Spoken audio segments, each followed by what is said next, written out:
السلام علیکم ګرانو کتونکو، ستاسو د بیر اورجا پر شاه درویش یم. پروګرام دی ستاسو د خوښې ښکلې مازدیګر. امید لرم چې روغ جوړ او په خیریت سره به ملګرو نن را سره پروګرام کې د پښتونخوا یو ډیر نامور شاعر امام علي شاه منظر صاحب ناستې کوي. نو راځئ چې ملو شو ورسره.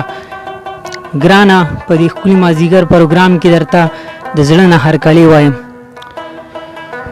ډیره مننه. السلام علیکم مینوالو، السلام علیکم جعفر شاه رور، ارشد خان رور او بچا خان رور او زما مشر د جمال پښتو ادبي جرګې صدر شمشاد علي شمشاد صاحب، سلامونه کوم ټولو ته او ټولو مینوالو ته کوم. جعفر شاه رور خو زما د علاقې دی، زما د کلي بلکې حساب کا، او دا خو زموږ خپل چینل دی، زموږ خپله کورسۍ ده. په دې خو چې موږ څه ټایم کینو او څه ټایم پاسو، دا زموږ مرضی کار دی. او مینوال سره به دا یو ریکوست به دا کوم مینوالو ته چې مینوال د صرف او صرف زما چینل نه ګوري، دا نور چې کوم لګیا دي، دا چې کوم ملګري لګیا دي، کوم محنت کوي، کوم سټرګل کوي په دې ګرمۍ کې، په دې ساړه کې، په باران کې، طوفان کې، نو صرف او صرف تاسو دپاره یې کوي که تاسو بهر یئ که په ملک کې یئ، خو چې په پښتو پوهېږئ او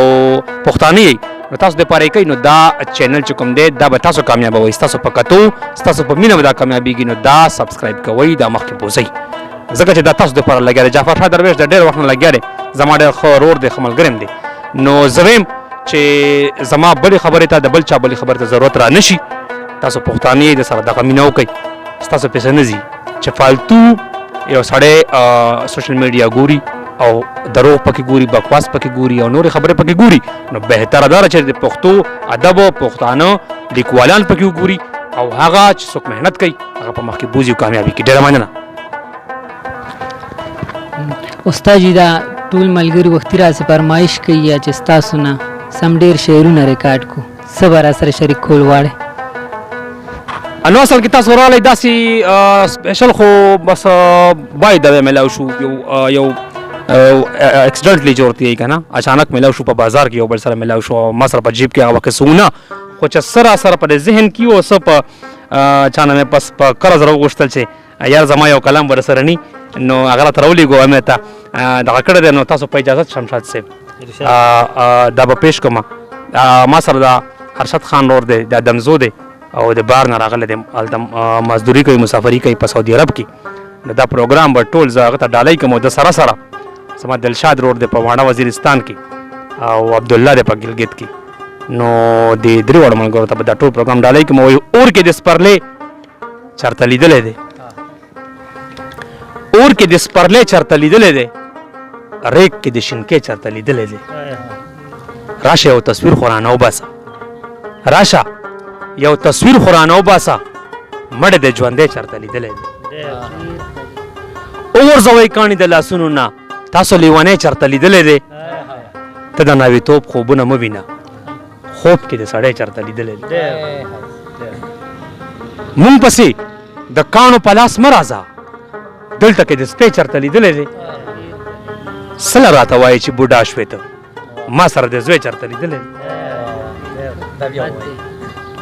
سله راته وایي چې بوډا شوې ته، ما سره د زوی چېرته لیدلی دی. زه مړی بنګړي غټه خبره ده، لاس کې د رمبۍ چېرته لیدلی دی. او نه ګنهګار شومه توبه توبه، نه ګنهګار شومه توبه توبه، شیخ کې د ورانۍ چېرته لیدلی دی.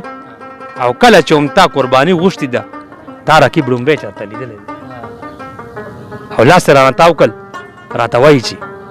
لاس یې رانه تاو کړل، راته وایي چې ګل کې د ازغۍ چېرته لیدلی دی. سور منظر په سرو وینو او سور کفن، تا باچا خانې چېرته لیدلی دی. ډېره مننه چې وایي جذبه چې د ارمان د کور خودداره شوه نو مړه شوه، جذبه چې د ارمان د کور خودداره شوه نو مړه شوه، پښتو چې په تاریخ کې باکرداره شوه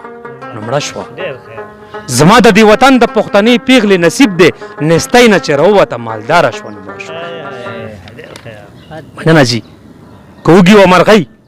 خو خپل اختیار کې وه ژوندی وه، شمشاد صاحب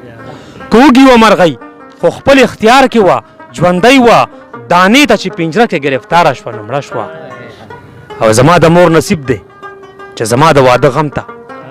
زما د مور نصیب دی چې زما د واده غم ته د خلکو د غوجلو نه اوزګاره شوه نو مړه شوه. ډېره مننه. او زمونږ د کور ډیوې ته به څوک څه ووایي خلک زمونږ د کور ډیوې ته به څوک څه ووایي خلکه چې شپه څومره خوفناکه شوه خونکاره شوه نو مړه شوه وړې وړې خبرې زده کړې وې په څانګه وړې وړې خبرې زده کړې وې په څانګه بلبله چې د سان د موسیقاره شوه نو مړه شوه ډېره مننه زه شکر دی چې اوخو یې لیدم په زنکدن کې زه شکر دی چې اوخو یې لیدم په زنکدن کې ایله ایله په مینه ګنهګاره شوه نو مړه شوه د خدای څومره ښه کار وي شرمېده به په مالت کې د خدای څومره ښه کار وي شرمېده به په مالت کې بېروره وه خو څنګه چې بې پلاره شوه نو مړه شوه راځه چې د پښتون د تربګنۍ په راز دې پوه کړم راځه چې د پښتون د تربګنۍ په راز دې پوه کړم بس مینه چې په زړونو کې غداره شوه نو مړه شوه منظره زما ناوي د ارمان په سره ډولۍ کې چې وخته د سور پالنګ واکداره شوه نو مړه شوه ډېره مننه جي خیري کلام ډېره مننه جي خیري کلام به تاسو سره شریک کوم ویلا راشي کینی پاسی نه ایثار شي نه دمو کی راشي کینی پاسی نه ایثار شي نه دمو کی خلق کینی چرته یو بل ته ګیلو کی دا هم غنیمت ته چې ولاړ وي ولاړو وځي دا هم غنیمت ته چې ولاړ وي ولاړو وځي ته پکې لا دا خوبونه مه وینه چې شپه وکړي او تش په یو قرآن د چا نه غوث کله جوړ شوی دی تش په یو قرآن د چا نه غوث کله جوړ شوی دی نر دی نو زاهد دی ستا د سترګو ترجمه وکړي او ته پې شونډې مه ستړي کوه بس دومره ډېره وه ته پې شونډې مه ستړي کوه بس دومره ډېره وه نوره اوس ته غلي شه سپوږمۍ به دې کیسه وکړي ډېره مننه جي ته پې شونډې مه ستړي کوه بس دومره ډېره وه نوره اوس ته غلي شه سپوږمۍ به دې کیسه وکړي او دومره خو پښتون یم اخر صبر راکې پاتې وي دومره خو ارشد صاحب دومره خو پښتون یم اخر صبر راکې پاتې وي یو پوکې خوراکه دایري به هم لمبه وکړي ډېره مننه جي او ډېره ډېره داسې د بامونو په سر مه کښېنه ډېره ډېره داسې د بامونو په سر مه کښېنه هسې نه کافره شي سپوږمۍ درته سجده وکړي او دا خو هسې تا سره پښتو نه کوم زه ګني دا خو هسې تا سره پښتو نه کوم زه ګني داسې به د هیر کوم چې دنیا دې تماشه وکړي منډه ورته وایه چې رحیم د رب بخي بنده منډه ورته وایه چې رحیم د رب بخي بنده هسې نه ځوانۍ کې د شرابو نه توبه وکړي او نن به د کنډو سیلۍ څادر د مخ نه اړوي نن به د کنډو سیلۍ څادر د مخ نه اړوي واورئ د کمزورو زړونو خلک د پرده وکړي او ډېرې شپې مې ستا د عبادت په نوم خوړلې دي ډېرې شپې مې ستا د عبادت په نوم خوړلې دي اوس خو د پیرانو هم د منظر نه لاس نیوه وکړي ډېره مننه جي ډېره مننه جي استاد جي د وخت راکولو یوه نړۍ مننه ډېره مننه جي مینوالو او ډېره مننه جعفر شاه رور رشاد رور شمشاد صاحب باچا خان رور خان باشا رور بخښنه غواړم ټولو مینوالو ډېره مننه کوم انشاءالله په نورو پروګرامونو کې بیا تاسو ته مخامخ راځو تر هغه دمه درنه غواړو اجازت د الله پاک ملګرو یقینا چې ستاسو به زموږ د نن پروګرام خوښ شوي وي په دې سره موږ ته اجازت راکړئ ښاد او آباد بریالي اوسئ د الله په امان